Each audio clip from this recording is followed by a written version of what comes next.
This is part 5 of the video series Foundations of Literary Study, and the topic of this lesson is setting. The material in this video corresponds to Chapter 7 in our textbook, Writing About Literature. So, setting delimits and shapes the experiences of literary characters. It encompasses the natural world, human civilization, and historical circumstances. So its scope can be vast, as in James Fenimore Cooper's Leatherstocking Tales, which take place in colonial New York for the most part, or its scope can be infinitesimally local, like a plantation house in a Kate Chopin story.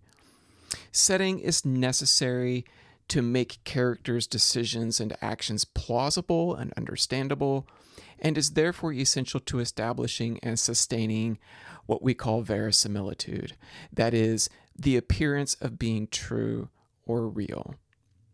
Writers also use setting to establish mood, that's the emotional aura of the work, which heightens readers' sensitivities and expectations. So I'm going to talk about 3 components of setting: place, time, and culture. And I'll just make some brief remarks about each of these before we turn to Shakespeare's Macbeth. So readers usually think of setting in terms of location, a specific place where the action of a story occurs or where the poet delves into his thoughts, like I'm thinking of Frost's stopping by woods on a snowy evening. It might be a manufactured environment like Charles Dickens's London, or it might be the inhospitable, uninhabited subarctic world of Jack London's stories.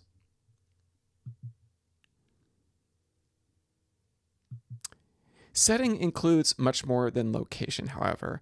It also refers to a historically specific time, which affects what characters know and the options and resources available to them. Anachronism occurs when writers misrepresent, either through negligence because they don't care, or inadvertency because they don't know what characters might have known or experienced in the past. And a really famous example of this is in Julius Caesar, when a clock tower strikes, and there were no clock towers in ancient Rome, so it couldn't have happened. Just inadvertent on Shakespeare's part. He might have been referring to the sounds that people could actually hear while they were watching the play being performed at the Globe Theatre in London. And finally, culture. So in a broad sense, culture includes the large institutional structures that organize and regulate human society, like government bodies or banking or judicial institutions, or schools, for example, education. But it also includes more localized customs and social practices. So in terms of the individual, culture marks how characters dress, how they interact and talk to one another. And one obvious example of this is speech, characters' speech patterns, the diction or word choice they use, as well as their regional dialects being the kind of idiosyncratic grammar and pronunciation that characters use. You might think of the characters in Zora Neale Hurston's story Sweat, for example. Hurston relies on these kinds of speech patterns to increase the verism or verisimilitude of her stories, her Eatonville stories. So we'll take a moment to talk about setting in Macbeth. I don't want to say too much about it in case someone would like to write about setting in a response, a short paper. But I want to talk a little bit about drama because it's different in this way from both poetry and prose fiction.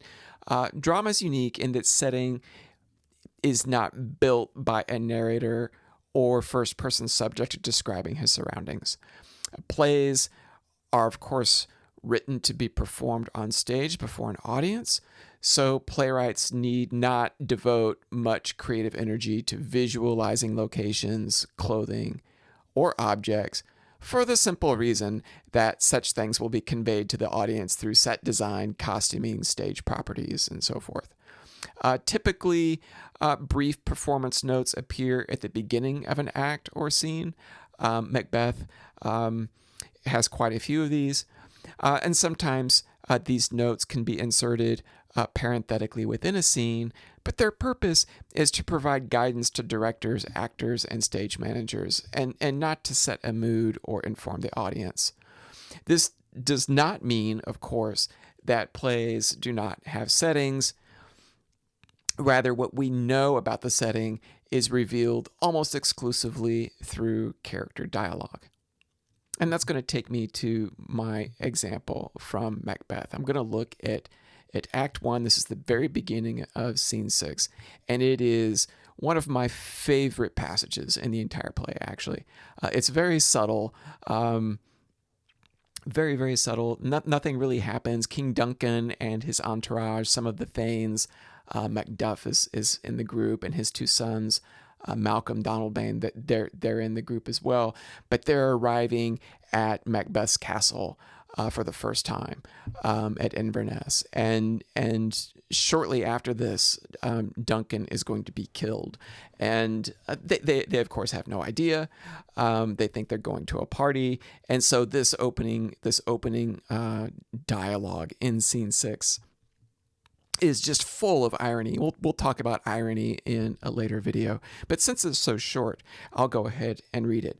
It begins with Duncan speaking to his party. He says that this castle hath a pleasant seat. The air nimbly and sweetly recommends itself unto our gentle senses. And then Banquo, who's writing with him, looks at the birds that are nesting in the nooks and crannies of the castle. They're martins. Shakespeare uses a more archaic word, martlet. But they see these birds nesting in the walls of the castle.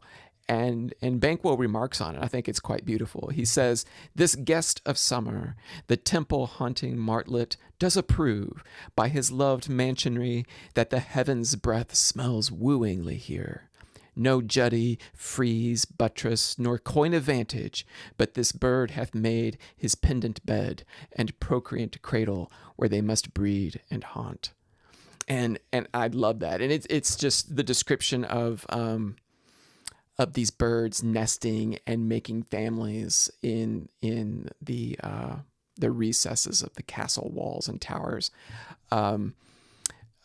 Stands in stark contrast to what's about to unfold on the other side of those walls. So I love this scene in particular. So some questions for discussion, thinking about the texts that you read, the literary readings that you read this week. What are the key elements of the setting of William Faulkner's A Rose for Emily? How do you place time and culture, those three categories I defined earlier? How do they influence characters' decisions and actions in the story? And then turning to Shelley's poem, how would you describe the mood of Ode to the West Wind? What aspects of the poem's setting contribute to that mood? And that concludes this video on setting.